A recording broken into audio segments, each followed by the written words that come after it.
नमस्कार दोस्तों, नवभारत टाइम्स में आप सबका बहुत बहुत स्वागत है। आज हमारे साथ मौजूद हैं बेहद खास मेहमान संग्राम सिंह जी। बहुत बहुत स्वागत है आपका। Thank you Prashant ji, thank you for inviting me. मैं आपको बताना चाहूँगा कि मतलब वैसे तो संग्राम सिंह किसी परिचय के मोहताज नहीं है, क्योंकि उन्होंने इतने सक्सेस हासिल करी है अलग अलग लेवल पे। पहले आपने मतलब वर्ल्ड लेवल पे रेसलिंग में नाम कमाया, और हाल ही में जो आपने पिछले साल एमएमए में जो पाकिस्तान के रेसलर को हराया, तो उसके बाद तो मतलब मैं समझता हूँ यूथ के बीच बहुत दीवानगी आपकी बढ़ गई है। तो आप कैसे देखते हैं इस चीज़ को? मैं देखता हूँ प्रशांत भाई कि क्या है कि जिंदगी तो बहुत छोटी ही है। आजकल उम्रदारी हो गए हैं। उम्रदारी नहीं होता था, गांव में खेल दिखाता था, वहां से अनाज ले लिया, फिर दूसरी जगह तंबू लगा दिया, फिर वहां से अनाज ले लिया, फिर तंबू तीसरी जगह लगा दिया। तो जो परमात्मा कर रहा है रोजी रोटी चलाने के लिए, जो चीज़ मौका मिलता है वो कर लेते हैं, क्योंकि अपने हाथ में कुछ है भी नहीं जी। और जिंदगी खूबसूरती यही है। अगर सब कुछ हमारे हाथ में हो गया ना, तो जिंदगी आनंद खत्म हो जाएगा। तो इसलिए मैंने रेसलिंग से एमएमए टर्न किया। जी। और आप हंसोगे कि एमएमए है स्पोर्ट्स जो 18, 20, 25 जो यंग वो है ना जनरेशन, उनका स्पोर्ट्स उनका स्पोर्ट्स। हमने 40 के बाद टर्न किया। तो इस एज में एमएमए टर्न करने वाले तो वर्ल्ड के पहले इंसान है, इंडिया के फर्स्ट मेल रेसलर थे। इंडिया के पहले मेरा रेसलर है। तो पिछला जब मेरा मैच था ना जॉर्जिया में, जी। तो जो चेक करने वाला है ना, पता क्या मुझे क्या कह रहा हूँ वहाँ पे, कि अपना हार्ट संभाल के रखो, अपना बीपी संभालो, अपने शरीर को संभालो, क्यों फालतू पंगा लेते हो। मैंने कहा भैया डरा रहा है, चेक कर रहा है। बोला ये मतलब फुल ऑन, और वो गोरा ही था। बोला आर यू इनसेन, मतलब मैंने कहा मतलब पागल हो तुम? मैंने पागल है तब तो यहाँ आए हुए, नहीं तो अगर तो नॉर्मल होते घर पे रहते अपने। मगर पता है क्या है कि हमारे देश में दो स्पोर्ट्स बहुत पॉपुलर हैं, एक सॉकर और दूसरा कॉम्बैट स्पोर्ट्स। मगर उसके बावजूद भी दोनों की कोई भी बड़े खिलाड़ी या बड़ी टीम नहीं है। बिल्कुल। फुटबॉल इतना मतलब जो नए बच्चे हैं ना, मैं देखता हूँ नेफ्यूज है मेरे, बाकी हैं, उन्हें क्रिकेट पसंद नहीं है। और चलो विराट कोहली को उन्होंने देख लिया, फॉलो कर लिया, मगर वो सॉकर के दीवाने हैं। उसके बावजूद भी हमारे देश की सॉकर की टीम वहां तक नहीं है। जी जी। और फिर वो एमएमए के सब स्टार को जानते हैं। रेसलिंग मैंने बताया ना कि दुबई मैच हुआ था, उनको मतलब नहीं रेसलिंग का, किसी को जानते ही नहीं। तो फिर मैंने देखा कि ये है, फिर मुझे मौका मिला, तब ये देख के थोड़ा सा मोह हुआ। अब जिस मैं लीग में खेलने जा रहा हूँ, ये लेवल फाइट लीग, ये यूरोप की सबसे बड़ी लीग है। ओके। और इसलिए इस लीग में खेलने वाला मैं फर्स्ट इंडियन मतलब फाइटर हूँ।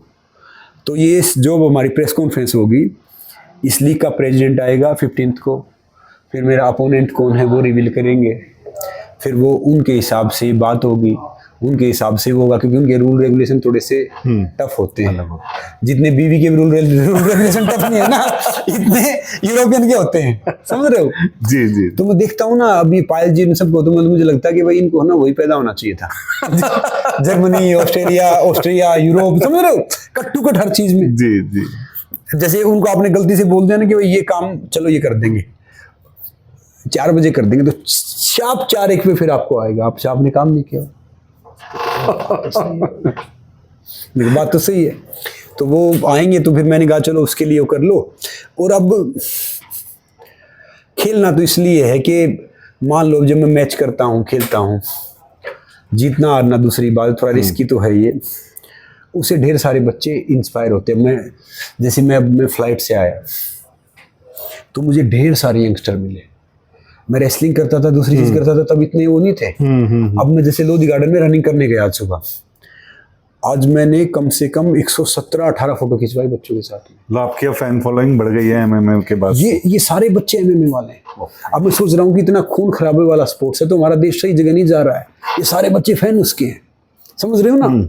बहुत ब्लड का, बहुत उसका स्पोर्ट्स है। तो मैं सोच रहा हूँ कि देश फिर कहाँ जा रहा है, क्योंकि पहले जो यूथ तो आजकल वेब सीरीज में उनमें सब में यही वाला स्पोर्ट्स दिखाया जाता है। इसीलिए तो एनिमल ये सब ऐसी फिल्में चलती हैं, समझे ना? कि अब मैं हैरान था कि भाई सारे बच्चों को वही चीज देखनी है जिसमें बहुत आज। अब तो ये दूसरी बात है, घर वाले भी नहीं पीटते, स्कूल में टीचर भी नहीं पीटते। अब हमारा जमाना तो अलग था। तो मैं सोच रहा हूँ कि भाई जाग हम कहाँ रहे हैं। पहले युवाओं के आदर्श देखते थे, भगत सिंह साहब थे, चंद्रशेखर आज़ाद, सुभाष चंद्र बोस, राजगुरु, सुखदेव, ये सब आदर्श होते थे। अब आजकल के आदर्श वो हैं जो वो सोशल मीडिया पे, जिनको आजकल एक नई भाषा में बोलते हैं, वो शब्द भूल गया मैं उनका, कुछ ऐसा ही शब्द बोलते हैं उनको, कि वो बच्चे झगड़ते रहते हैं आपस में जी, कुछ प्रमोट करते रहते हैं और उनकी फैन फॉलोइंग जबरदस्त है। तो वो उन सब बच्चों को देख के मुझे लग रहा है कि पता नहीं हम कहाँ जा रहे हैं, किस जगह जा रहे हैं, मगर ठीक है। मगर आपने मतलब ये जब एमएमए चुना और इसमें जाने का मतलब आपका जो मन बना, उसके पीछे क्या फैक्टर था? उसके पीछे ये फैक्टर था कि जब मैं दुबई में मैच खेल रहा था कई साल बाद, तो एक शारजा शेख था, उससे मेरी दोस्ती हो गई। मतलब उसके फादर शेख है, वो उसका सन है। तो उसने मुझे बोला कि आपको ना एमएमए खेलना चाहिए। अब तक तो मैं एमएमए के बारे में कुछ जानता था ही नहीं। तो फिर मैंने देखा एमएमए के भाई ये थोड़ा सा ये है। फिर मैंने कहा एक मुंह बचा हुआ, बाकी सब टूट ही गया है। तो मैंने कहा ये भी टूट जाएगा, नाक तो पहले ही टूटा हुआ है। तो क्योंकि चोट लग गई थी। तब फिर मैंने सोचा, फिर मेरे नेफ्यू से मैंने पूछा कि भाई रेसलिंग का मैच देखा, ये सब किया? बोला कहाँ रेसलिंग यार, पकाते रहते हो, नॉर्मली वो सब है। उसने बताया कि एमएमए में खबीब स्टार है, दूसरा स्टार है, एक और का किसी का नाम लिया, वो स्टार, और मैं किसी को नहीं जानता था। फिर मैंने सर्च किया, मैंने कहा बात तो सही कह रहे हैं। गूगल पे सबसे ज़्यादा सर्च करने वाला स्पोर्ट्स था, मतलब ये तो इंडिया का गूगल दिखाएगा, तो उसमें से 70% ये कॉम्बैट स्पोर्ट्स था, 30% फुटबॉल था, सोकर। फिर मैंने सोचा कि फिर मुझे एक मौका मिल गया। फिर मौका मिला, वो मैच ट्रेंडिंग में आया, क्योंकि ट्रेंडिंग में इसलिए आ जाता है कि मैं 40 से ऊपर ये कर रहा हूँ, तो कहीं ना कहीं कुछ हो जाता है। फिर अब ये मुझे इसका लीग से जुड़ने का मौका मिल गया। बीच में मेरा एक साल गैप इसलिए हो गया कि मैं किसी बहरीन में और एक अमेरिकन था, कुछ लीग डिफरेंट कर रहे थे, उनके साथ मैं एसोसिएट होने वाला था। तो उनके कारण फिर मेरा थोड़ा सा लंबा गैप हो गया कि भाई ये गैप हो गया, आप इनके साथ नहीं जा सकते। और मेरी क्या आदत है कि प्रशांत जी, मैं सब में अच्छा ही देखता हूँ जी, क्योंकि हमारे में तो खूबी रह गई है, खामी तो सब निकाल ली है लोगों ने, समझ रहे ना जी। तो वो टाइम पास करते रहे, काफ़ी चीज़ बड़ी बड़ी बात करते रहे, बहुत मैं सुनता रहा। आजकल तो ये हो गया, जब हम 20-30 में थे ना, तो हम सोचते थे भैया हम बहुत ज्ञानी हैं, हमें सब पता है, हमारे से ताकतवर कोई नहीं है, हम ये हैं। जब आप 40 से ऊपर जाते हो ना, फिर पता चलता है कि भाई बहुत दुनिया है, हमें कुछ पता ही नहीं, बहुत बड़े बेवकूफ़ हैं। तो इसलिए मैं चुपचाप बैठ के सुनता रहता हूँ, जो बेवकूफ़ बनाता है ना, मैं बेवकूफ़ भी बन लेता हूँ जी। चलो खुश हो जाए, क्या फ़र्क पड़ना है। अब तो आजकल कोई गाली भी देता, बुराई भी करता है ना, कोई वो करता है, तो मैं उसको भी बोलता हूँ कि नहीं बोला, मैं थैंक यू सो मच भैया। इतनी भागादौड़ी जिंदगी में जब हमारे बारे में कोई सोच रहा है और एक लाइन बोल रहा है, तो मतलब बड़ी बात है, समझे ना प्रशांत? बिल्कुल बिल्कुल, क्योंकि इतनी भागादौड़ी जिंदगी में कोई हमारे लिए सोच रहा है। ये तो लाइफ का मंत्र दे रहे हैं मतलब आप लोगों को ना, कि नहीं सच कह रहा हूँ कि खूबसूरत बात है कि कोई अगर हमारी बुराई करता है या हमें नीचा दिखाने की कोशिश कर रहा है, तो आपको बिल्कुल भी उत्तेजित नहीं होना चाहिए, उसका शुक्रिया अदा करो, क्योंकि कितनी फास्ट लाइफ है, किसके पास टाइम है। जब वो अपना कीमती टाइम दे के, अपना सब कुछ इमोशंस दे के, फिर वो हमारे लिए कुछ बोल रहा है, कुछ कह रहा है, तो देखो रिस्पेक्ट तो बनती है। तो मैं उनको बोलता हूँ कि थैंक यू सो मच भैया। अब दिक्कत ये है कि भाई अपने बारे में मैं आज तक खुद ही नहीं जान पाया हूँ, लोग पता नहीं कितना जान लेते हैं। सच बता रहा हूँ, मतलब मैं आज तक खुद नहीं जान पाऊँ कि मैं क्या हूँ और क्या कर रहा हूँ, और जब मैं बाहर देखता हूँ तो सारे ढेर सारे जान लेते हैं जी। तो ये लाइफ है। तो दोस्तों मैं आपको बताना चाहूँगा कि मतलब संग्राम सिंह, आप आज भले ही देख रहे हो उनको कि वर्ल्ड लेवल के रेसलर हैं, दुनिया भर में नाम कमाया है, एमएमए में पार्टिसिपेट कर रहे हैं 40+ एज में जाके, लेकिन उनका बचपन ऐसा नहीं था। आज वो जैसे दिख रहे हैं ऐसे नहीं थे, बहुत मुश्किल टफ था उनका बचपन। 8 साल की एज तक आपने मतलब बहुत टफ समय बिताया, व्हील चेयर पे भी रहे हैं, सब थोड़ा बताएं प्लीज। मैं 8 साल की एज तक नहीं, मैं 8 साल इस बीमारी से पीड़ित रहा हूँ जी। 3 से 11 साल तक, 11.5 साल तक। तो रूमेटिक अर्थराइटिस था, जिसको गठियाबा बोलते हैं, और डॉक्टरों के अनुसार ये बीमारी 99.9% ठीक नहीं होती। कई डॉक्टर भी अपने हिसाब से ठीक है, क्योंकि क्या होता है कि आम बात, जो खाना कहीं फंस जाता है, सड़ जाता है, तो जहाँ पे कहीं भी हड्डी में ब्लड की सप्लाई खत्म हो जाएगी, तो वो या तो फूल जाएगी या फिर वो सुकड़ के काली हो जाएगी, मतलब वैसी हो जाएगी। तो वैसे पैरों से स्टार्ट हुआ, धीरे धीरे यहाँ तक आ गया। एक टाइम ऐसा आया कि मैं अपने हाथ से अपना मुंह धो सकता था, खाना ढंग से चबाने में भी मतलब थोड़ा सा पेन होता था। फिर आसपास दिखाया, बहुत हम्बल फैमिली से थे। ये भी नहीं होता था कि भाई पैरों में जूते हों या कोई अच्छी वो, तो मतलब बहुत बहुत हम्बल फैमिली से। आज इसलिए मैं आज इन सबको देखता हूँ, बच्चों को, किसी भी गरीब से गरीब घर का बच्चा देख लो, ट्रैक सूट पहने मिलेगा, जी। उसके पास जूते मिलेंगे। हमें तो जूते एक जोड़ा तब मिलते थे जब अनाज निकलता था खेतों में, और हम तो वो बच्चे थे कि जिनको रोते थे ना चुप कराने के लिए फिर पीटे जाता था। मतलब रो रहे हैं ना, ज्वाइंट फैमिली थी, फिर दो तपेड़े मारे जाते थे, फिर चुप होते थे हम। तो किसी ने बोला कि भाई यहाँ पे डॉक्टर है किसी बड़े हॉस्पिटल में दिल्ली, वो किसी से पैसे वैसे ले ला के मुश्किल से लेके आए, और तब मैं 7-7.5 साल का था। बोले इस बच्चे को बाहर बैठा दो, तो बोला ये मुश्किल से 6 महीने जिंदा रहेगा, और आप जो ये एफर्ट कर रहे हैं, क्योंकि आप इतने सक्षम दिख भी नहीं रहे हैं, आप एनर्जी लगा रहे हैं, कोई अपना पैसा लगा रहे हैं, तो वेस्ट कर रहे हैं। तो डॉक्टर ने बोला कि इस बीमारी में क्या है कि हड्डियों को बड़ा संभालना होता है, बड़ा देख के करना होता है, मसाज वसाज नहीं करनी, कुछ ये नहीं करना। अगर मेरी माता ज़्यादा पढ़ी लिखी होती ना, मेरी माता जी, मैं नहीं कह रहा कि पढ़ना लिखना गलत नहीं है, ठीक है, पढ़ाई से आपको शब्द समझ आते हैं, अनुभव से अर्थ समझ आता है। तो वो अगर ज़्यादा पढ़ी लिखी होती, शहर में रही होती ना, तो मैं ठीक नहीं हो पाता, क्योंकि वो साइंस में बिलीव रखती। साइंस मैन मेड है, नेचर गॉड मेड है। साइंस तो इंसान ने बनाई है और प्रकृति को भगवान ने बनाया है। तो डॉक्टर ने बोला था मसाज नहीं करना, दिन में 15 बार मसाज करती थी, 10 बार, कभी तिल के तेल से, कभी सरसों के तेल से, कभी देसी घी से, कभी आयुर्वेदिक ऑयल से। और जी डॉक्टर ने मुझे बोला था 6 महीने जिंदा रहेगा, वो डॉक्टर साहब कई साल पहले ही निकल गए। मैंने उसके लड़के को फ़ोन किया था, कई साल की बात हो गई, डॉक्टर साहब कहाँ? बोला वो तो चले गए। मैंने कहा आप? बोला मैं डॉक्टर बन गया। मैंने कहा अब तो कुछ बोलूँगा नहीं भैया, इंजीनियर कुछ होते तो बताता। तो क्या है कि रूमेटिक अर्थराइटिस का एक नट शेल क्या है, सबको बता दूं कि जैसे हमारा ब्लड सप्लाई बंद हो गया तो स्टीरॉयड देते हैं उसमें स्टीरॉयड देंगे ना तो ब्लड पतला हो जाता है, तो ऐसा लगता है कि थोड़ा आराम हो गया, या हड्डियाँ मिलती है। फिर बंद करते ही फिर वो हड्डियाँ आपस में काट देती, गैप बन जाता है। इसलिए डॉक्टर बोलते हैं कि ये बीमारी 99.99% क्योरेबल नहीं है, और ये बीमारी क्योरेबल है। हर बीमारी क्योरेबल है भाई साहब। जैसे ये अर्थराइटिस है, ज्वाइंटिस है, कैंसर है, टीबी है, बीपी है, अर्थराइटिस है। मैं कह रहा हूँ कि कोई भी ऐसी बीमारी है नहीं जो, ये सब लाइफस्टाइल डिजीज बीमारी है ही नहीं। कोई भी बीमारी है, जब हम उल्लू बनते तो बीमारी आ जाती है। उल्लू यानी रात भर जागना, ये सारी चीजें करना। आजकल तो हम भी बने हुए हैं, जब ये मैच में वो भैया उनका दिन होता है, हमारी रात होती है कई उसमें। और फिर जब इंसान बनते हैं तो फिर चली जाती है। और इंसान को है ना बीमारी या बाकी चीज इतना नहीं मारती जितना उसको चिंता मारती, टेंशन मारती। तो इसलिए टेंशन से नहीं करना चाहिए। आज एक सुबह मुझे मिल गया, वो बोले भाई साहब मैं गंगा स्नान करने गया था।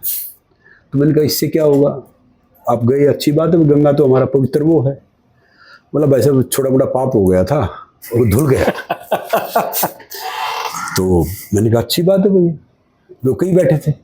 मैंने कहा देखो बात ये, गंगा स्नान करना, हज करना, ये गरीबों के लिए बहुत अच्छी बात है। गरीबों के पाप धुल जाते हैं, अमीरों के पाप तो हाई कोर्ट और सुप्रीम कोर्ट ही धोता है। बिल्कुल सही। देखो गरीबों के पाप तो गंगा स्नान से, हज से धुल जाएंगे। हिंदू है तो वे गंगा स्नान कर लिया, मुस्लिम हज चला गया। अब जो अमीर है उनको तो हाई कोर्ट और सुप्रीम कोर्ट उनके पाप धोएगा, गंगा तो धो नहीं सकती। बिल्कुल बिल्कुल। तो मैंने कहा ठीक है, बड़ी अच्छी बात है। तो ऐसे ऐसे जब नॉर्मली इंसिडेंट आते हैं लाइफ में तो मैं देखता हूँ। बाकी निचोड़ ये है भाई साहब कि जब हम खुद को थोड़ा सा अपने बारे में जान लेते, पहचान लेते हैं ना कंप्लीटली, तो कोई जो बड़े जैसे कबीरदास साहब जैसे हैं या विलियम शेक्सपियर जैसे हैं, या जो बड़े जो बहुत पढ़े लिखे इंसान हैं, वो अपने आप को जान पाए हैं। हम तो क्या है कि 1-2% जान पाए हैं कि भाई ये चीज़ें ये हैं, और मिलने की कोशिश करते हैं। कहते हैं ना कि खुद से मिलने आए तो दुनिया से मिल के चल दिए। तो हमारी हार वो नहीं है कि दुनिया में नहीं पहचानती, हमारी हार वो है कि हम खुद को नहीं पहचानते। जी। जब आप खुद को पहचान लेते हो ना, फिर आपको फर्क ही नहीं पड़ता भाई क्या चीज़ है क्या नहीं है। और साधारण बनने के लिए बड़ा असाधारण बनना पड़ता है। अभी कुछ दिन पहले आपकी ये वाली जो पिछले साल आपने MMA में जीत हासिल की थी, वो खबर दोबारा से वायरल हो गई। वो दोबारा से लोगों को ऐसा लगा कि आपने मतलब कि हाल ही में किसी पाकिस्तान के उसको हराया है, तो हमने उसको जब फैक्ट चेक किया तो वो ऑब्वियसली वो पिछले साल की खबर थी।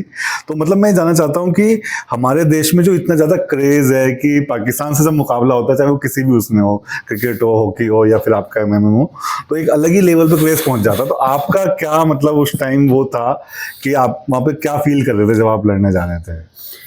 आपको ईमानदारी से बताऊं, उस रात को मुश्किल से 2 घंटे नींद आई होगी, वो भी ऐसे इधर से उधर वो कर रहे हो। टेम्परेचर में चेक करता ना 100 से ऊपर जरूर मिलता।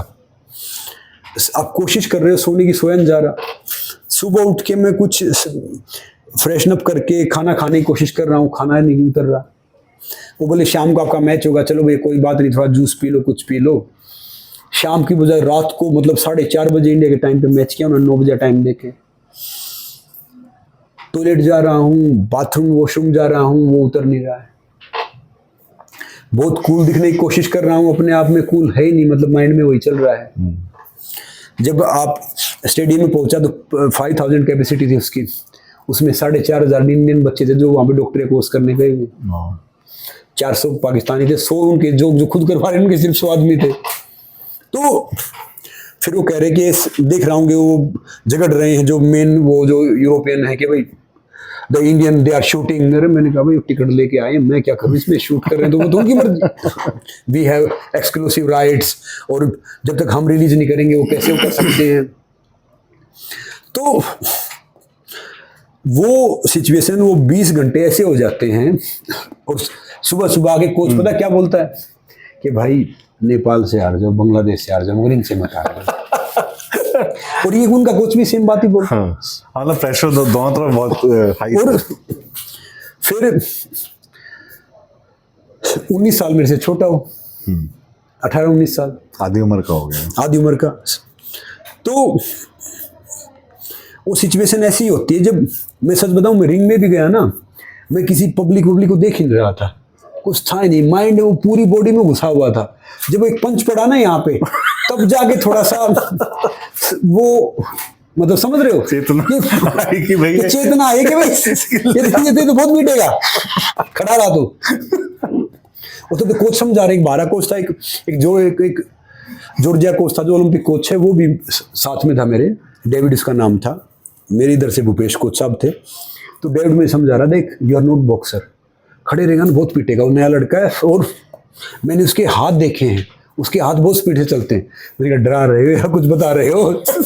मैंने डॉक्टर आता डरा रहा है या आप डरा रहे हो? बोला डरा नहीं रहा, बेवकूफ मत बन, वो अपनी भाषा में।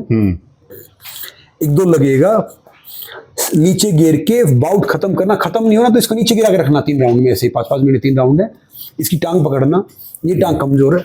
और सच बताऊं, मेरे कोई माइंड में जा ही नहीं रहा।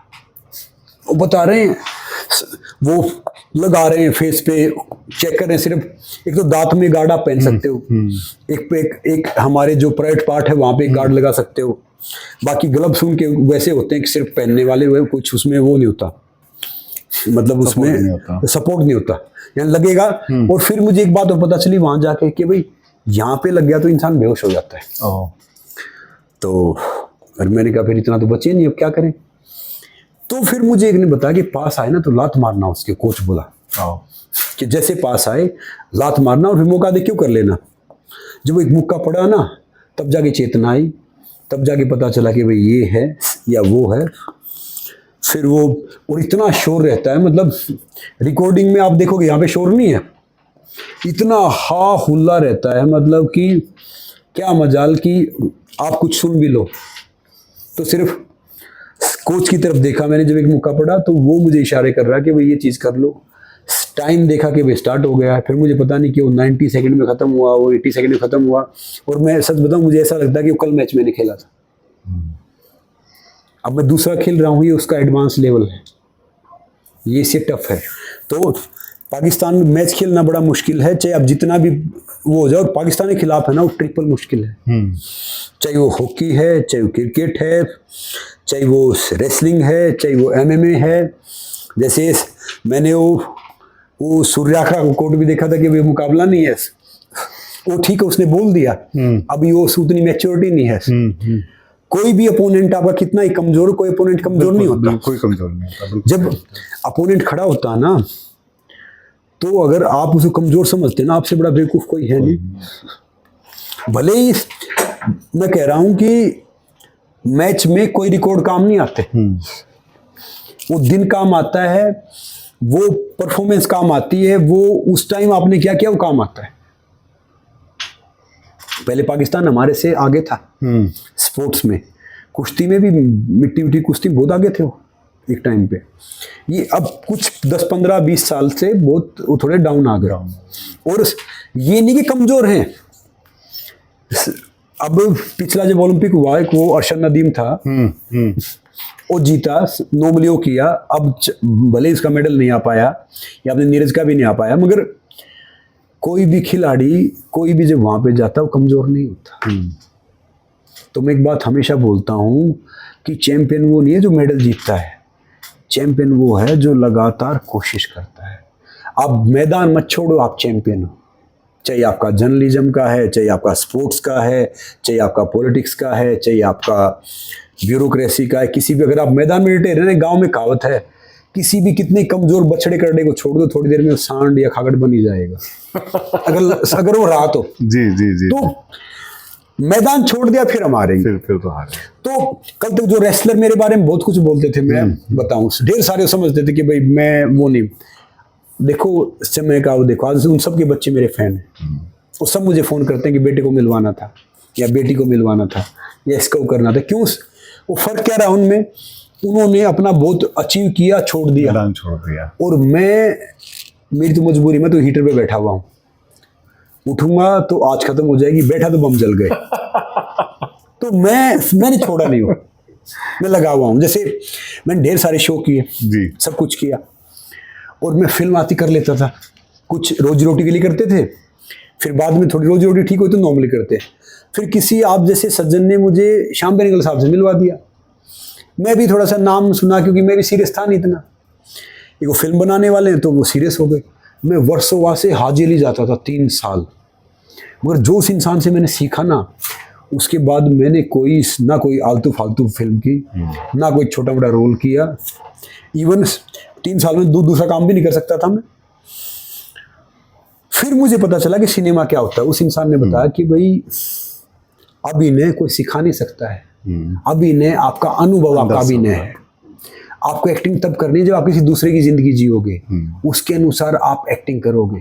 नहीं तो आप एक्टिंग करोगे नहीं, खड़ा होना सिखा देंगे, वो सिखा देंगे। तो उस इंसान से मैंने बहुत सीखा। अब जो मैं किसी के साथ फिल्म कर रहा हूँ, वो नहीं कोई बड़ा कैरेक्टर, मगर बहुत इंपॉर्टेंट कैरेक्टर है।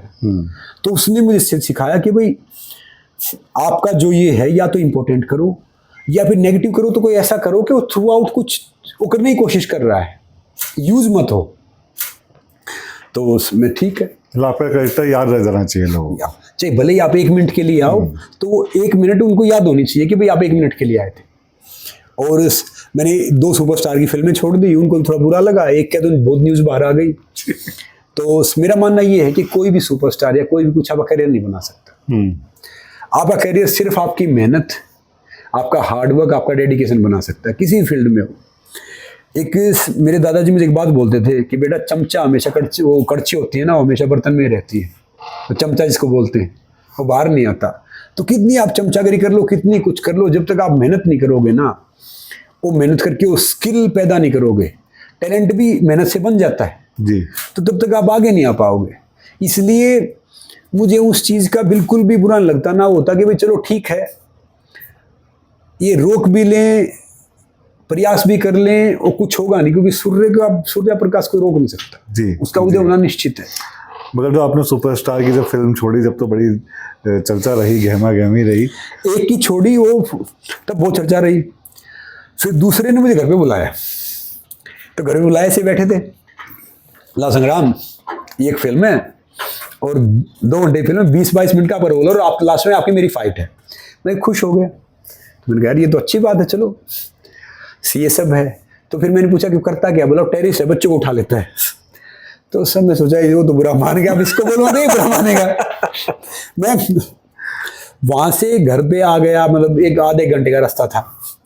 मैं सोचता, फिर मैंने एक मैसेज टाइप किया सोने से पहले, उसको मैसेज भेजा, कि भाई साहब ये तो मुश्किल है, थोड़ा सा मेरा वो ईमान, रोज तो फोन आया, तुम पागल हो, अरे तुम्हें ढेर सारी फिल्में मिलेंगी, ढेर सारा नाम हो जाएगा, आगे तुम वो कर लेना। मैंने कहा भाई साहब मेरा उद्देश्य सिर्फ फिल्म करना नहीं है, मेरा उद्देश्य और मेरे, तुम पागल हो, पैसे कमाओगे, सारी चीज़ होगा। मैंने कहा ये जो चीज़ करूँगा छप जाएगा और मुझे नींद ही नहीं आएगी, तो उसका फ़ायदा नहीं होगा। तो ये आपके ऊपर, तो मतलब थोड़ा बुरा मान गया हो। तो मैंने कहा ठीक है, आप बहुत बहुत आपका आभार कि आपने सोचा कि ये करूँ। आप भले ही मुझे वो रोल दे दो जो वो 1-2 मिनट का ना, जो वो किसी को मारता है अच्छी चीज़ के लिए, फिर मर जाता है, तो मैं वो कर लूँगा, और मुझे कुछ भी मत देना, मुझे पैसे भी नहीं चाहिए। तो फिर सोचा पागल है, नॉर्मली है, वो रख दिया। तो फिर दिक्कत क्या है कि भाई साहब मैंने जितने ऑडिशन दिए ना, कोई भी ऑडिशन में मैं पास नहीं हुआ। 3-4 ऑडिशन दिए मैंने, क्योंकि ऑडिशन में आपका टैलेंट जज होता है नहीं। श्याम बेनेगल साहब, अब पता है मेरी वो क्या है, आप मुझे 10 पेज दे दो, मैं 10 पेज को ना 1 मिनट में उसका भाव देख लूंगा और बहुत बेस्ट करूंगा। मगर ऑडिशन वाले बोलते हैं ये लाइन रटो और ये शब्द बस इतने फ्रेम में रह के आपको करो, जिसमें थोड़ा सा दिमाग होगा ना, थोड़ा सा टैलेंट होगा ना, वो कर ही नहीं पाएगा। जो बिल्कुल बेवकूफ़ होगा ना, वो होगा वो समाचार की तरह बोल देगा कि आज ये हुआ, देश में ये हो गया, और 5 गाड़ियाँ वो हो गई और 6 हो गया, मतलब वो ऑडिशन होता है। और काफ़ी ऑडिशन ऐसे फेक भी होते हैं, काफ़ी नॉर्मल बात। हालांकि मैंने जो मैनेजर थे नॉर्मली थे, उनके थ्रू लोग टेस्ट दिए, मगर मैंने श्याम बेनेगल साहब को जब भी बात बताई ना जी, तो उसने बोला कि भाई पागलपंथी है, बोला किसी एक्टर को आप इतने फ्रेम में सेम लाइनों के साथ जज नहीं कर सकते, उसका हाव भाव देखो। तो क्या होता है कि आज मेरे दोस्त जैसे काफ़ी, जैसे प्रकाश झा साहब हैं, सब मेरे साथ दिक्कत क्या हो रखी है कि मैं उन सबको जानता हूँ, जब सब वो मुझे सब जानते हैं। जहाँ पे रेस्लर समझना चाहिए वहाँ पे एक्टर समझते हैं, जहाँ पे एक्टर समझना चाहिए वहाँ पे रेस्लर समझते हैं। तो बीचे फंसा हुआ। मतलब आपकी रेसलिंग और एक्टिंग की एक वो चीजें आपस में क्लब हो, कल पता क्या, जहाँ पे रेस्लर समझना चाहिए वहाँ पे एक्टर समझते हैं, और जहाँ पे एक्टर समझना चाहिए ना वो सब रेस्लर समझते हैं। अब मैंने कहा भैया चलो ठीक है, कोई चीज़ एक अच्छी होगी तो तब देखेंगे। तो अभी मतलब बात एक्टिंग की ही चल रही है, तो एक्टिंग से मतलब अभी क्या स्टेटस है प्रेजेंट में आपका? उससे मतलब मोह भंग हो गया है, क्योंकि आप कह रहे हैं श्याम बेनेगल साहब से एक अलग ही आपको इंसाइट मिला, या आने वाले दिनों में कुछ है वैसा प्लान, या अगर कुछ ऑफर होगा तो वो करेंगे? भाई साहब बिल्कुल मोह भंग नहीं हुआ। आज तक मैंने काफ़ी जगह गया हूँ, किसी चीज़ का टोप नहीं छुपा है। जब परमात्मा वहाँ लेके गया है तो उसकी कोई ना कोई मर्जी है। अब मैं एक अच्छे डायरेक्टर के साथ एक फिल्म कर रहा हूँ, उसमें छोटा रोल है मगर ढंग का रोल है, नोटेबल रोल है, तो बिल्कुल कोई अच्छा ऑफर आएगा मैं डेफिनेटली करूँगा। अब दिक्कत क्या है कि जो आ रहे हैं वो जब चने थे तब दांत नहीं थे, अब दांत हैं तब चने नहीं हैं, तो उस बात वो रखी है। तो सबका अपना वो, देखो गलत कोई नहीं है, सब अलग हैं जी। और दूसरी बात क्या है कि मैं ऐसा इंसान हूँ कि मैं चाय कॉफी तक पीता नहीं।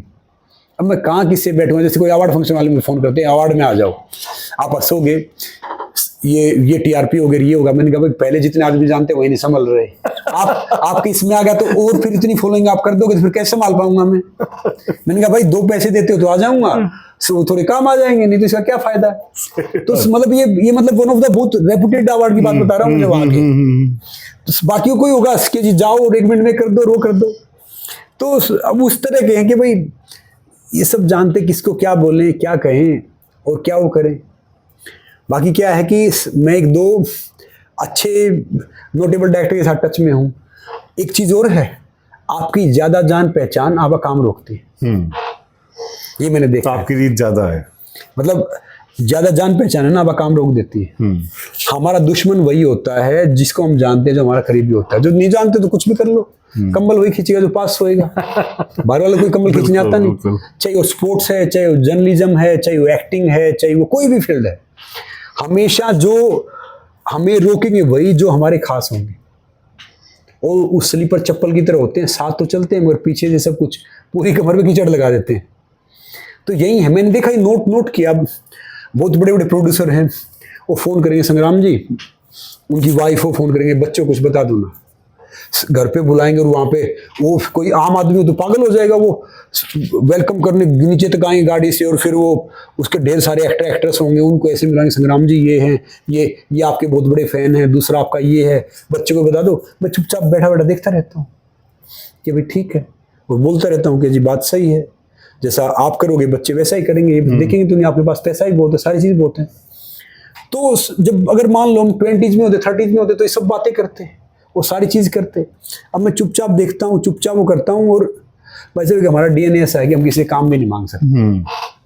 वो कहते हैं ना, वो हम तो वहाँ से हैं, हम पानी पी के सो जाएंगे, हम भूखे सो जाएंगे, मगर वो सह नहीं कि एक बात बोल सकते, कोई अच्छी चीज़ हो तो देख लेना, कोई अच्छी अपॉर्चुनिटी आए तो। कसम से बस यही है। बिल्कुल। मैंने इवन सलमान खान को भी यही बात बोली थी कि भाई साहब कोई अच्छी अपॉर्चुनिटी आए, कुछ साथ काम करने की तो जरूर बताना, वो भी सिर्फ एक बार। उसके बाद क्या बोलेगा आदमी, किससे क्या बोलेगा? और बोलना गलत भी है, क्योंकि वो उसने थोड़ी बुलाया है, सही। दूसरे ने थोड़ी बुलाया है। अब मैं सबकी पॉजिटिविटी देखता हूँ। जैसे मान लो सलमान जी को देखो, या शाहरुख खान साहब को देखो, या आमिर खान जी को देखो, या अक्षय कुमार, अजय देवगन, किसी को देखो कि कितने साल से ये इंसान वन ऑफ द मतलब स्टार है, टॉप में से, बिल्कुल टॉप मोस्ट है। अब खूबी और खामी सब के उसमें है, मगर मैं देखता हूँ कि भाई कुछ न कुछ तो कमाल की बात है कि ये टॉप पे। पहले दिमाग एक बार बीच में क्या होता था कि बीच में थोड़ा सा डाइवर्ट हो जाए कि वो नॉर्मल इंसान हो तो कि भाई मुझे नहीं हो रहा, मेरा ही होना चाहिए, मैं उससे ज़्यादा टैलेंटेड हूँ, मैं उससे ज़्यादा वो हूँ, मैं उससे ज़्यादा ये हूँ। तो भगत का और जगत का हमेशा बैर ही होता है। जब भी कोई भी सही इंसान थे, चाहे भगत सिंह साहब थे, चाहे सुभाष चंद्र बोस थे, चाहे महर्षि दयानंद थे, सब जहर दे के मारे गए, और मरने के 100 साल बाद उनको लेजेंड बनाएंगे, उनकी मूर्तियां लगाएंगे, फिर उनकी पूजा करेंगे। मेरे पड़ोस में एक दादाजी लगते थे, वो उसके 3 बेटे थे, बड़े, 2 तो बड़ी पोस्ट पे और एक बड़ा मतलब उद्योगपति टाइप। वो उसकी रोटियों के लिए बड़ा उसको रहता था बेचारा कि शाम की रोटी कैसे खाएगा। सब बाहर चले गए। जब उसकी डेथ हुई ना तो तीनों वहाँ जो उसकी तीनों बहुएं थी वो बहुत झगड़ा कर रही थी, उनकी बीवियाँ, कि भाई पहला कनस्तर घी का मेरा जाएगा, पहला मेरा जाएगा। और झगड़ा हुआ उनका शमशान पे। फिर मैंने कहा अगर जीता था बेचारा 1 केजी घी भी दे देते उसको तो 2-3 महीने और जिंदा हो जाता, वो जी सकता था। तो स्थिति वो रखी है। जी जी जी। अब हम कहीं जाते हैं, कहीं बात करते हैं, कहीं देखते हैं, तो क्या है कि उनको पता है कि भाई ये इंसान इससे बेहतर है, थोड़ी सी इसको समझ भी है, थोड़ी सी चीज़ें भी हैं, वो कहीं इग्नोर करेंगे, कहीं अपने हिसाब से बात करेंगे। और मेरा नेचर ऐसा है, मेरा स्वभाव ऐसा है, मैं सबसे बहुत प्रेम से बात करता हूँ। आपकी सबसे बड़ी खासियत ये है संग्राम भाई कि आपको एक बहुत देसी उसका भी अनुभव है, आपको एक बहुत हाई फाई उसका भी अनुभव है, और आप बहुत खूबसूरती से उन चीज़ों को मिला के जो पेश करते हैं। इसमें बताऊँ, देसी रहोगे तो ठीक है। जो कहते हैं ना, जो अगर जिंदगी वही जी के जाता है, जो थोड़ा सा बेवकूफ़ होता है, जो ज़्यादा समझदार होता है ना, I Australia, I did this, I started this, उनकी कॉन्स्टिपेशन खत्म नहीं होती, तो जिंदगी जी के ही नहीं जाते। जो पागल होता है ना वही जिंदगी जीता है। उन उलझे रहते हैं इन ख्यालों में, इसमें उसमें, और खुद बताओ यहाँ से डे कुछ जा सकते नहीं। वो कहते हैं ना कि मुट्ठी बांधे जन्म लिया, हाथ पसारे जाना है, इस दरा का इस दरा पे सब दरा रह जाना है, कुछ होना तो जाना है नहीं। तो अब मैं देखता हूँ कई डिफरेंट वो करते हैं। ये ज़िंदगी तो लीज पे मिली है, रजिस्ट्री इसकी हो नहीं सकती। पता है कि भी जाना है, मेक श्योर करना ये है। तुम पता मैं क्या सोचता हूँ खुश हो गए कि भाई परमात्मा जो आप कर रहे हो ना, कमाल कर रहे हो, बेस्ट कर रहे हो, जो होना हो होने दो ना। अब ये कि भाई कोई कुछ कहेगा, कुछ हो जाएगा, कुछ नहीं होगा, कुछ वो होगा, कुछ ये होगा, सच बताऊँ वो फर्क ही नहीं पड़ता। मगर अभी आपको MMA तो रास आ गया, ये तो मानना पड़ेगा, क्योंकि आप लगातार दूसरे मुकाबले में पार्टिसिपेट करने जा रहे हैं। अब मौका मिल गया, तुक्का लग रहा है तो इस चीज में कर रहा हूँ। अगर फेस बच गया तो फिर आगे सोचेंगे। सही बता रहा हूँ, फेस बच गया, देखो मुश्किल बहुत है। हाँ मुश्किल बहुत है। मैं वही जानना चाह रहा था कि जैसे आपने बताया कि किलिंग स्पोर्ट्स है, उस तरह की चीजें हैं, मैं बताता हूँ वो क्या रहता है। MMA क्या है, एक रिंग में आपको छोड़ देंगे, ये ना WWE है ना कोई दूसरा है, रिंग में छोड़ दिया, 5 मिनट का एक राउंड होता है। नॉर्मल मेरा मैच हो 5 मिनट के 3 राउंड है। जब मैं कोई चैंपियनशिप के लिए मुझे मौका मिलेगा, वर्ल्ड चैंपियनशिप, एशिया चैंपियनशिप, उसमें 5-5 मिनट के 5 राउंड होंगे। तो 3 राउंड है, इसमें छोड़ दिया, या तो मैं हार मान लूं या फिर मैं जीत जाऊं। नहीं तो 5 मिनट के बिना आपका सिर फूटो, आपका मुंह टूटो, आपका हाथ टूटो, आपका पैर टूटो, छुड़ाएंगे नहीं। सिर्फ 5 मिनट के बाद वो जो रेस्ट होगा, वो कई 45 सेकंड या 1 मिनट का जो रेस्ट होगा आपका, बस वही रेस्ट होगा, बाकी कुछ है नहीं। तो इसलिए ये वो जो सांडों की वो नहीं करवाते थे, ये तो वो है, मैं सच बताऊं। जी जी जी। और जो वो लड़का था पाकिस्तानी, वो ऐसे सांड की तरह यहाँ पे टक्कर मार रहा था, क्योंकि उसकी हाइट छोटी थी, नॉर्मली वो था। तो इसलिए ये स्पोर्ट्स आसान नहीं है, रिस्क तो है बहुत, मगर मैं सोचता हूँ कि भाई मैं भी खेल रहा हूँ और मेरे हाथ पैर चल रहे हैं, मौका मिल रहा है तो ठीक है। मान लो मेरे मेरे गेम खेलने से एक भी बच्चा इंस्पायर होगा तो फिर करना ठीक है। अब मैं ढेर सारी बूढ़े बच्चों से मिलता हूँ, यंग तो होते नहीं है, जवान तो होते नहीं है, वो बूढ़े हो जाते हैं बचपन से। वो पिज़्ज़ा खाएंगे, वो बर्गर खाएंगे, वो फिर वो ढेर सारी चीज़ वो करेंगे, और वो उनका अपना एक लाइफ स्टाइल रहेगा। मैं 4 बजे सोऊं, मैं फिर भी 6 बजे उठ लूँगा और अपना वर्कआउट करूँगा, आज लेट भी हो ज़्यादा भी हो, और फिर दिनचर्या रहेगी। और मैं प्योर वेजिटेरियन हूँ। कोई बोलते हैं कि भाई ये खाना चाहिए, वो करना चाहिए, और मैं देसी घी अपने साथ रखता हूँ, अपना मीठा साथ रखता हूँ, गुड़ वगैरह, ये सारी चीज़ खाता हूँ जो मतलब खूब वो करके। तो घर की डाइट और ये सब है ना, तो वो फॉलो करता हूँ, इसके कारण यहाँ तक चल रहा हूँ। मैं वही जानना चाहता हूँ कि जहाँ संग्राम सिंह मौजूद हो और मतलब वर्ल्ड फेमस रेसलर हैं और अब MMA लड़ रहे हैं, तो बात फिटनेस की तो ज़रूर होगी। तो जो हमारे यंग ऑडियंस है उनको आप थोड़ा फिटनेस के टिप्स दीजिए, क्योंकि इसको लेके बड़ा कंफ्यूजन है आज के दिन में। मैं ये बात उन्हीं को बता रहा हूँ कि भैया कभी भी आप घर का खाना उसको सेक्रीफाइस मत करो। आजकल डाइटिशियन क्या है, दूसरे क्या है, वो कहेंगे कि भाई ये मल्टीविटामिन खा लो, इससे ये हो जाएगा, ये प्रोटीन खा लो, ये हो जाएगा, ये चिया सीड है, वो दूसरा सीड है, वो तीसरा सीड है, इसमें प्रोटीन है। और डाइटिशियन क्या है भैया, ये सब फालतू की बात है। आपने 2 रोटी खाई, थोड़े चावल खाए, दाल खाई, तो आपको कार्बोहाइड्रेट मिल गया, आपको उतना प्रोटीन मिल गया जितनी आपकी बॉडी को ज़रूरत है। फिर आप एक्सेस स्पोर्ट्स करते हैं, कुछ करते हैं, तो आप सुबह थोड़े चने ले लो, मूंगफली ले लो, उनको भिगो दो रात को, वो खा लो। तो घर का खाना कभी भी सेक्रीफाइस मत करो। डाइटिशियन जो ये सब कर रहे हैं वो 90% फ्रॉड काम कर रहे हैं कि भाई ये काम कर दो, आप एंटी एजिंग हो जाएगा और वो हो जाएगा। इसके प्रोसेस को राजा महाराजा रोक पाए। एक इंजेक्शन, एक गोली आपका एंटी एजिंग क्या करेगी? हाँ, अगर आपका नियम टाइम अगर आपका सही है तो वो आपका एंटी एजिंग है कि भाई आप थोड़े से 5-10 साल बाद थोड़े बूढ़े हो गए, मतलब थोड़े पहले की बजाय, बाकी फर्क यही है। तो उस घर का खाना खाओ, आप जहाँ पे भी हो मौसमी खाना खाओ जो मौसम के अनुसार है, मौसम के अनुसार सब्जियां खाओ, उसको सेक्रीफाइस मत करो। टाइम मिले अपने शरीर को एक्सरसाइज जरूर करो। 24 घंटे में 24 मिनट तो दे ही सकते हो ना, तो कम से कम 30 मिनट 1 घंटा। ये तन जितना घूमता रहेगा ना, मन उतना शांत रहेगा, और मन जितना घूमता रहेगा ना, तन उतना शांत रहेगा। तो कोई मिथ नहीं है। मीठा भी जरूर खाओ, दूध भी जरूर पियो, घी भी जरूर खाओ। जो कहते हैं ना कि दूध नहीं पीना है, वो बैठ जाते हैं ढेर सारे, वो कोई हॉस्पिटल चला रहा है, कोई कुछ कर रहा है कि भाई जी बस दूध पिया मैंने, ये है। और फिर पशु प्रेमी कहते थे ये तो भाई क्रूरता है। अरे क्रूरता तब होगी जब दूध वो पिएंगे नहीं, तो उनको पशु को पाले कौन? अपना सोच ठीक कर लो, दूध का घी का खूब खाओ, खूब पियो। हमारी जलवायु के हिसाब से बहुत ताकतवर है। बोलते गेहूं नहीं खाना चाहिए, ग्लूटेन हो गया है, और ग्लूटेन की हमें स्पेलिंग नहीं आती, तो कहाँ से ग्लूटेन होगा? तो ग्लूटेन ये सब फालतू ही बात। हम गेहूं, ज्वार, बाजरा ये सब खा के बड़े हुए हैं भैया। गेहूं एक ऐसा है कि जो 12 महीने चल जाता है, बाजरा सर्दी में खा जाता है, ज्वार गर्मी में खाई जाती है। बिल्कुल। तो ये सब आम तो बच्चे सीख नहीं पाएंगे। वो देखेंगे इंटरनेट पे जो हेल्थ की बात करते हैं, उनको हेल्थ का नहीं पता होता। 20-20 साल के बच्चे को ये 6 पैक हो जाएगा, वो 6 पैक 0 साइज, वो हेल्दी नहीं है, वो सिर्फ दिखने का हेल्दी है। वो हेल्थ से, स्वास्थ्य से दूर चले जाते हैं। आपको एक्सरसाइज करनी है, भले ही पेट निकला है, मोटे कोई फर्क नहीं पड़ता, स्वास्थ्य के लिए एक्सरसाइज करो। Fat to fit, fit to athlete. आप धीरे धीरे करोगे सब फिट हो जाओगे। मीठा आपकी बॉडी में आपकी स्किन क्वालिटी अच्छी रखता है, आपका मेटाबॉलिज्म अच्छा करता है, आप में ताकत बढ़ाता है। मीठा खाना छोड़ दो, आपका टेस्टोस्टेरोन लेवल और सब कुछ डाउन हो जाएगा। उसका फायदा क्या फिर जी के?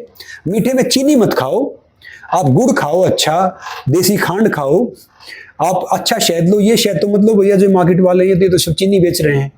सोर्स से शहद लो, मिश्री लो। तो मैं कह रहा हूं मीठा जरूर खाना चाहिए। जो कहता कि नहीं खाना, और घी तो अमृत है। देसी घी अगर मिल जाता है, देखो मैं मार्केट वाले की बात नहीं कर रहा, क्योंकि क्या है कि वो कहते हैं ना कि फकीर कभी संगमरमर के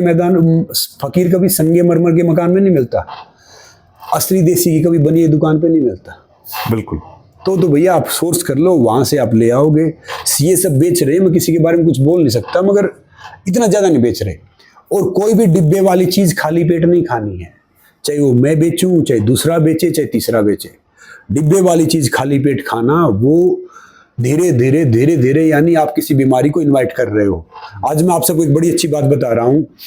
अब मान लो मुझे कोई महीने के 5 लाख रुपए मिलते हैं, और मुझे कोई 10 लाख रुपए दे देगा, तो मैं काम थोड़ी करूंगा, मैं तो चद्दर तान के सो जाऊंगा। ऐसे इंटरनली ऑर्गन हैं, अगर आप इसमें ज़्यादा प्रोटीन, ज़्यादा मल्टीविटामिन, ज़्यादा सब डाल लोगे ना, वो आपके इंटरनली ऑर्गन है वो काम करना बंद कर जाएंगे, और वो काम करना बंद कर जाएंगे थोड़े दिन में, फिर आपको ढेर सारी बीमारी होना स्टार्ट हो जाएंगी।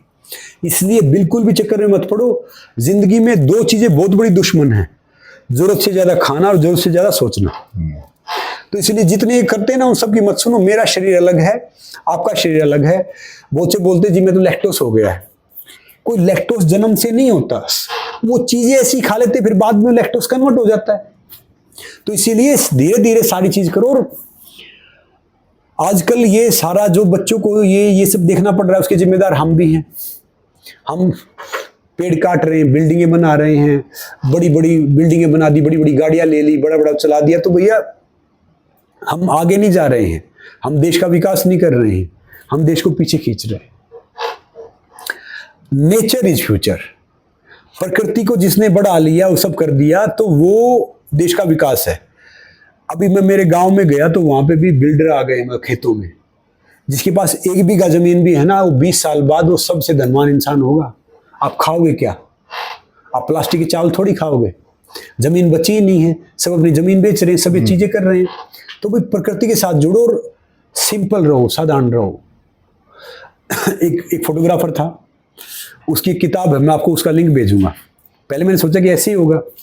उसने किताब लिखी, वो एक फोटो खींचता था। 20 रुपए में जैसे आप हो वैसा फोटो खिंचवाओ, 30 रुपए में जैसा आप सोचते हो वैसा खिंचवाओ, 50 रुपए में जैसा आप दूसरों को दिखाना चाहते हो वैसा खिंचवाओ। तो उसने लिखा था कि 99% सबने 50 रुपए वाला फोटो खिंचवाया, 20 रुपए वाला किसी ने खिंचवाया, एक जो 1% थे वो 30 रुपए वाला खिंचवाया। तो यानी जिंदगी में क्या है कि हम जो रियल जिंदगी है ना, वो ना जीते हैं, ना उस पर बात करते हैं, ना उसका वो करते हैं। हम सिर्फ दूसरों को दिखाने के लिए, आप इंस्टाग्राम खोलो, आप फेसबुक खोलो, आप सब कुछ भी खोलो, आपको लगेगा कि दुनिया बहुत खूबसूरत है। वो तो उसने गाड़ी ले ली है, वो छुट्टी पे जा रहा है, बारिश ने कर दिया, दूसरे कर दिया। उसका ना वास्तविक जिंदगी से कोई भी मतलब है ही नहीं। पहले 5 दुश्मन होते थे इंसान के, काम, क्रोध, लोभ, मोह, अहंकार। आजकल 5 और जुड़ गए हैं, Facebook, YouTube, Instagram, x, Twitter, WhatsApp. तो 10 दुश्मन हैं। अब मेरे जैसा इंसान भी आजकल फास्ट करना है ना भैया, खाने का फास्ट नहीं करना है, गैजेट का फास्ट करो। मैं एक दिन गैजेट का फास्ट हाफ डे करता हूँ, और सुबह उठ के मैं 2 घंटे मौन व्रत रहता हूँ। शादी होने बाद पूरा दिन तो रह नहीं सकते। 2 घंटे रह सकते हो। और आजकल जमाना चेंज हो गया भैया। पहले क्या होता था, पहले प्रशांत जी शादी होती थी ना, लड़की और लड़की वाले डरे रहते थे, पता नहीं लड़का कैसा होगा, खानदान कैसा होगा। और झूला थोड़ा पीछे आ गया है। अब लड़का डरता है और लड़की के पूरा परिवार डरता है कि लड़की कैसी है, क्या होगा और क्या नहीं होगा। बहुत शुक्र है कि हम उस जनरेशन में नहीं थे ना। तो आजकल तो कोई सांप से कटवा जा रहा है, कोई पत्थर में चिनवा जा रहा है, कोई नदी में फेंका जा रहा है। तो भाई बच्चों को कह रहा हूँ कि भाई क्या है बताओ, इससे अच्छा कि तुम भाई शादी मत करो, ये सब मत करो। मैं समझ सकता हूँ कि पेशेंस लेवल उनका थोड़ा सा डिफरेंट है, और आजकल शादी करना भी हो भैया, वो जैन जी वही जाने, जी जी जी, उनका भी डिफरेंट है। और पेशेंस से काम करो तो ठीक है। एक औरत का जो स्वभाव होता है ना, औरत का स्वभाव इंसान के मुकाबले 8 गुना ज़्यादा हाइपर और चंचल होता है। वो चंद्रमा का वो होता है, डिफरेंट वो। ये हमारे शास्त्र के अनुसार बता रहा हूँ। तो कोई पता चले कि कई महिलाएं हमारे खिलाफ प्रोटेस्ट कर रही हैं, तो फिर वो कोई भी बात होगी, जैसे औरत किसी बात को पचा नहीं सकती। युधिष्ठिर ने वो तो श्राप दिया था, जब वो उनकी माता कुंती ने बोला था ना कि पुत्र आपका ये है। तो आजकल जैन जी को भी ऐसा श्राप है कि वो 3 मिनट एक जगह फोकस नहीं हो पा रहा है। हाँ, this is a challenge, 3 minute. और वो बच्चों का बता रहा हूँ जो 95, 97, 98, मेरा नेफ्यू 90% से ऊपर लेता हमेशा। उसको कोई काम बता दूं मैं, 3 मिनट एक काम नहीं करेगा। वो नहीं, किसी को भी बता दो आप, 3 मिनट फोकस नहीं है। तो ये थोड़ी सी हम समस्या फेस कर रहे हैं। इन बच्चों को सफलता चाहिए, सब कुछ सब करना है, मगर शॉर्टकट से कुछ भी हासिल नहीं होता है। आपको सफलता चाहिए ना, तो आपको वो ठोकर खानी चाहिए। और जिंदगी में जब भी झटके आ रहे हैं ना, उन झटकों से नहीं घबराना चाहिए। समझ लो कि भाई परमात्मा मौका दे रहे हैं आपकी क्षमता को, आपकी उसको निकालने का, निखरने का, कुछ करने का, वो सब करो। अब मुंबई कम से कम 5-10 हज़ार तो यूँ जाते ही हर रोज। सभी एक्टर बनने ही जाते हैं। जो डायरेक्टर थे, कास्टिंग डायरेक्टर हैं, दूसरे तीसरे सब एक्टर बनने ही गए थे। वो एक्टर बनने नहीं बने तो नए बच्चे भड़ास में निकालते कहीं कि भाई छोटा है, बड़ा है, काला है, गोरा है, पतला है, मोटा है। वो बच्चे क्या है कि वो किसी स्टार को देखेंगे ना, उसकी अच्छी आदतें नहीं पकड़ेंगे कि भाई कितनी मेहनत की है। वो ड्रिंक कर रहा है, स्मोक कर रहा है या बाकी चीज़ कर रहा है ना, वो पकड़ लेंगे। वो पार्टी कर रहा है, उसने ये किया, उसने वो किया, वो चीज़ें गलत है। तो हमें ये देखना है कि भाई जो सही चीज़ है उसको पकड़ना है। बिल्कुल। और सफलता कोई शॉर्टकट है ही नहीं भाई साहब, कोई शॉर्टकट नहीं है। मैं दोस्तों आपको बताना चाहूँगा कि संग्राम सिंह जी प्रधानमंत्री जी द्वारा जो नॉमिनेट एम्बेसडर हैं उसमें भी शामिल रहे हैं। और मतलब आपने इतने खूबसूरत तरीके से हमें ज़िंदगी के सार को बहुत सरल शब्दों में बताया और आगे पास्ट से लेके फ्यूचर तक की राह बताई। उसके लिए बहुत बहुत धन्यवाद। हमसे बात करने के लिए बहुत बहुत शुक्रिया। थैंक यू प्रशांत भाई, थैंक यू सो मच।